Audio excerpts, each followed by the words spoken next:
السلام علیکم دوستوں، مولانا طارق جمیل صاحب سے متعلق سوشل میڈیا پہ ایک بات چل رہی ہے کہ مولانا طارق جمیل صاحب نے شیعہ مسلک کو قبول کر لیا، نعوذ باللہ۔ تو اس بات میں سچ کتنا ہے اور جھوٹ کتنا ہے؟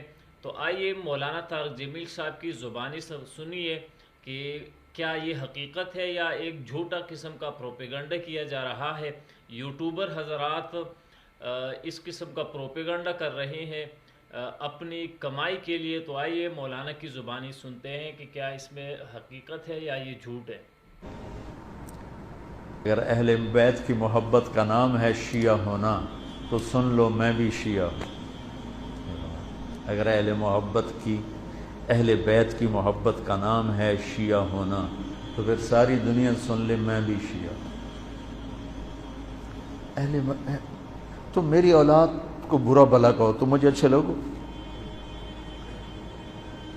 اور میری اولاد کے گیت گاؤ تو تم چاہے جھوٹے بھی کہو۔ یہ ہے کہ کئی عرصے سے مولانا طارق جمیل صاحب کے خلاف سوشل میڈیا پہ اس قسم کی کلپس اور میسیجز آ رہے ہیں جس سے سننے والے کو ایسا پیغام دیا جا رہا ہے کہ مولانا طارق جمیل صاحب اپنے سامعین اور مخاطبین کو شیعہ بننے کی ترغیب دے رہے ہیں۔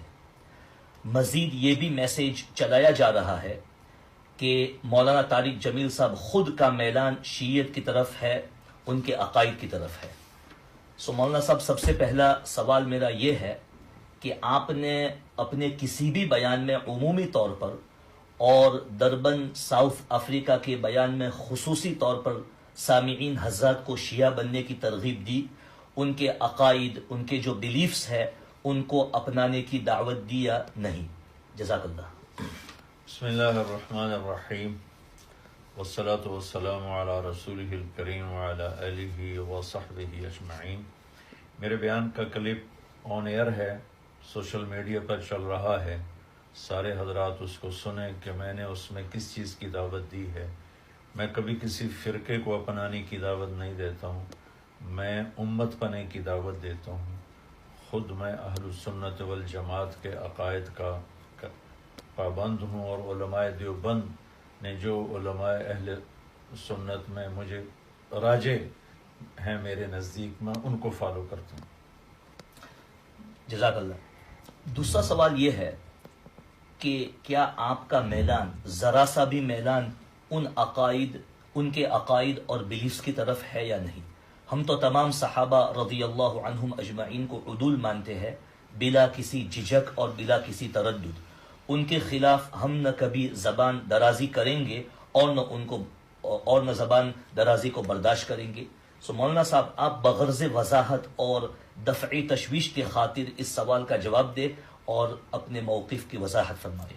میرا میلان، میرا یقین، میرا عقیدہ وہ ہے جو علماء دیوبند نے اہل السنت والجماعت کی تشریح کی ہے، تعبیر کی ہے۔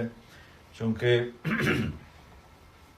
میں امت پنے کی دعوت دیتا ہوں، اس لیے میں تمام فرق کی عزت کرتا ہوں، احترام کرتا ہوں، اپنی ذات کے لحاظ سے علماء دیوبند کو فالو کرتا ہوں۔ جزاک اللہ۔ اس وضاحت سے کافی باتیں الحمدللہ سامنے آ گئی ہے۔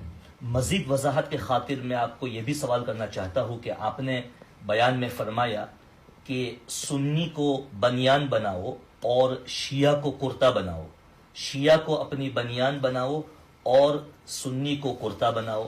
آپ پلیز اس کی وضاحت فرمائیے، اس سے مراد کیا ہے؟ اس لیے کہ انہی الفاظ کے اوپر عام طور پر اشکال کیا جا رہا ہے اور اس کو نشانہ بنایا جا رہا ہے۔ یہ تو میں نے کہا ہی نہیں، میرا کلپ آن ایئر چل رہا ہے۔ میں نے یہ کہا ہے سنی کو بنیان بناؤ، امت کو کرتا بناؤ۔ ایک تشبیہ دی ہے، دیوبندیت کو بنیان بناؤ، شیعت کو، وہابیت کو۔ چونکہ میرے بیان میں سب لوگ موجود تھے، بہت بڑی تعداد اہل سنت کی تھی، شیعہ کی تھی، وہابیہ کی تھی، سلفیہ کی تھی، بریلویوں کی تھی۔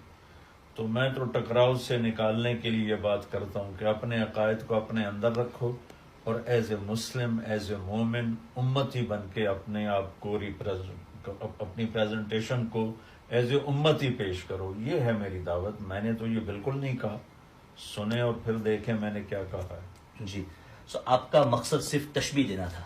تشبیہ بھی ہے نا، تو وہ اس کو وہ غلط بیان کر رہے ہیں. یہ تو کوئی بات ہی نہیں بنتی کہ سنیت کو بنیان بنا اور شیعہ کو کرتا بنا. یہ میں نے کب کہا ہے؟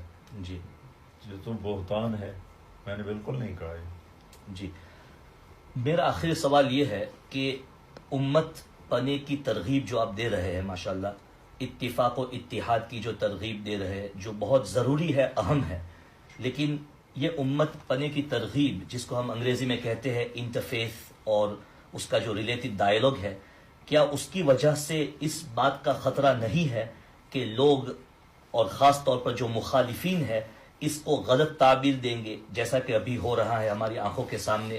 لہٰذا فوائد رونما ہونے کے بجائے نقصانات کا اندیشہ زیادہ ہے. آپ کا ذاتی خیال اس کے اوپر کیا ہے، اور سامعین کے لیے کیا نصیحت اور پیغام ہے آپ کا؟ مولانا صاحب، پچھلے 20 سال سے میں وحدت امت کا پیغام دے رہا ہوں، اور میں نے اس کے نتائج، فوائد اپنی آنکھوں سے دیکھے ہیں. جی، وہ اللہ کے فضل و کرم سے مجھے اس کے مفید ہونے کا اتنا ہی یقین ہے جتنا میں آپ کو دیکھ کے یقین کر رہا ہوں کہ میرے سامنے آپ بیٹھے ہیں جی، اور میں آپ کے سامنے بیٹھا ہوں. جی، باقی کسی بھی مثبت سے مثبت بات کو منفی لے لینا تو بہت آسان چیز ہے، لیکن اللہ کے فضل سے میں پورے یقین سے اس بات کو چلا رہا ہوں کہ ہم اپنے اپنے فرقوں پر پابند رہیں، مجادلہ مناظرے کے میدان میں مت اتریں، اور امت بن کے چلیں کہ دنیا کا باطل ہمیں توڑنے پہ لگا ہوا ہے، ہم آپس میں جڑ کے چلیں. مجھے اس کا فائدہ زیادہ نظر آ رہا ہے. جی، ہمارے علاقے میں بہت عرصے سے شیعہ سنی قتل و غارت چل رہا ہے، جی، اور جب سے اللہ کے فضل و کرم سے میں نے یہ بات کہنا شروع کی ہے، بہت کمی آئی ہے، بہت کمی آئی ہے. چونکہ ہر مکتب فکر میں سنجیدہ لوگ اور صلح پسند لوگ زیادہ ہیں، اور فتنہ کی آگ بھڑکانے والے لوگ تھوڑے ہیں. جی، لیکن وہ زیادہ اس لیے ہائی لائٹ ہیں کہ وہ بول رہے ہیں، ممبروں پر بیٹھے ہوئے ہیں. اور میں نے وہاں ان سے یہ کہا تھا کہ چونکہ آپ لوگوں کی بیس انڈیا پاکستان ہے، تو وہاں خطابت کا زور ہی اس پر ہے. بڑا خطیب بنتا ہی وہ ہے جو زیادہ سے زیادہ فرقہ واریت کو پھیلائے. جی، تو اس کے ان باتوں کے جراثیم آپ لوگوں کے اندر ہیں، تو یہاں ان کو آپ دبا کے رکھیں. ایسے خطیبوں اور ایسے واعظین کی بات مت سنیں جو آپ کو توڑ کے رکھ دیں، بلکہ ہر مکتب فکر میں صلح پسند علماء ہیں، خطباء ہیں، ان کی بات سنیں تاکہ ہم محبت سے رہ سکیں. جی، آپ نے جو بھی لفظ استعمال فرمایا جراثیم کا، تو اس کی بھی شاید غلط تعبیر کی گئی ہے کہ آپ نے جراثیم کا لفظ جو استعمال فرمایا ہے اس سے مراد آپ نے وہ خطباء اور علماء لیے ہیں، لیکن آپ اس کی بھی پلیز وضاحت فرمائیے. یہ بالکل غلط بات ہے. میں نے یہ بات کی ہے کہ منفی بات سننے کا ایک اثر ہوتا ہے، اس اثر کو میں نے جراثیم کہا ہے.